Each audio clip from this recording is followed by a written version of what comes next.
It was a bad time, a real bad time for the Osage. And I think this movie is going to bring back a lot of old, bad memories. Is it ethical to unearth painful pasts for mass consumption? Hi, I'm Danielle Romero, and thank you so much for being with me today on my channel where we discuss American history, hidden history, what does it mean to be an American? And the movie Killers of the Flower Moon, I haven't seen it yet because it hasn't been publicly released yet. And you know, there's that saying like the truth is stranger than fiction, and Hollywood loves a strange reality. So enter Killers of the Flower Moon, which is a film that delves deep into the dark recesses of the Osage Nation's not so distant history. Should this movie have been made? In the heart of Pawhuska, Oklahoma, a small town is transformed into a movie set for the next big Hollywood blockbuster.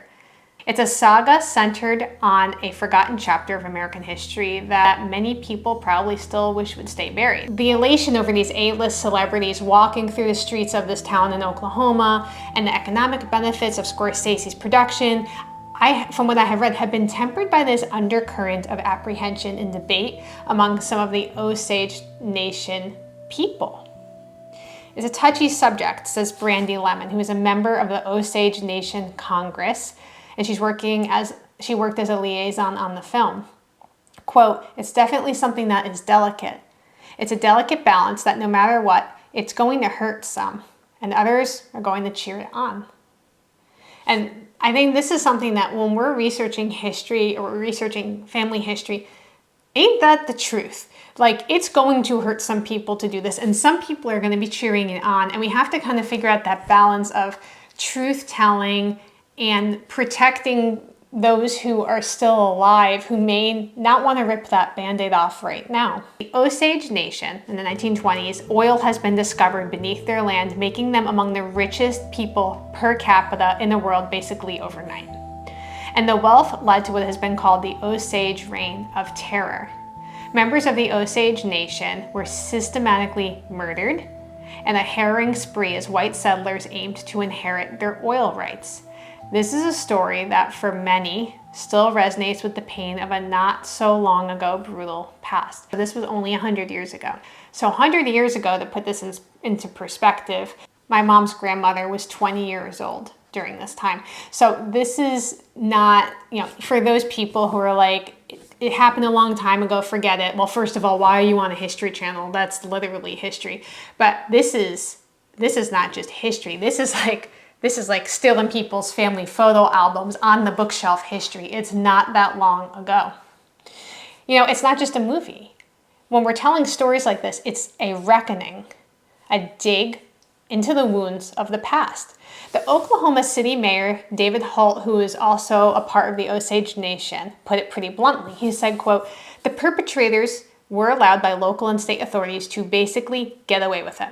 It required federal intervention for anyone to really be held accountable." This was and is a very painful story for these people. Harrison Shackelford, who's an Osage resident of the town, summed up the dilemma, I thought, pretty succinctly. He said, quote, "I think about it both ways. It was a bad time, a real bad time for the Osage. And I think this movie is going to bring back a lot of old, bad memories.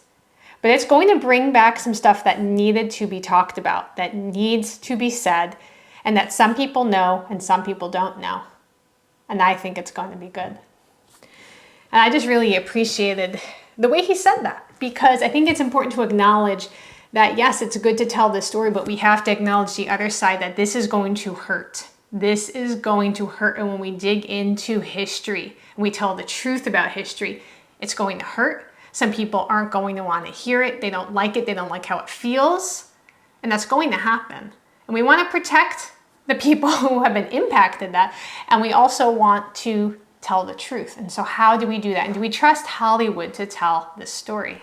Chief Jeffrey M. Standing Bear and others in the Osage community had direct input in the film from what I have researched. And they thought the crew really wanted to do right by them and that they did their best to tell the story the most truthful way that they could. But some Osage people do still have concerns, even on little things, like the way that the traditional grape dumplings are served or how a Pendleton blanket is worn by the actors, because they want to see it authentic and they want to see it accurate. You know, Hollywood has a track record, I think, of sometimes getting things terribly wrong, misrepresenting things, oversimplifying things. Could this movie do more harm than good? Renee Brumley, who is an Osage artisan who was involved with this movie, said, quote, "You can't please all the people all the time." But beyond the details in the aesthetics, the core concern remains, because the concern isn't how someone's wearing a Pendleton blanket, right? The concern is, how is the story being handled and what will happen when the story has been told. I think it's going to be a lot of things to a lot of people, but I think ultimately it's going to be a mirror that reflects some of America's grim pasts, a mirror that's going to force us to look at some chapters of American history right in the eye, ones maybe you didn't even know about, you weren't told about. The production of this movie for the Osage is more than just the glitz and glamour of having a Hollywood studio basically set up in their town. It's personal, it's their story, and it's the first time it's ever been told on such a scale. Harrison Shackelford, who is now part of the film's cast, said, quote, "We're going to see some truth now, and some people are not going to like it." Danette Daniels, who's a member of the Osage Nation, said, quote, "If you don't know your history, it can be repeated. A story untold is a story forgotten."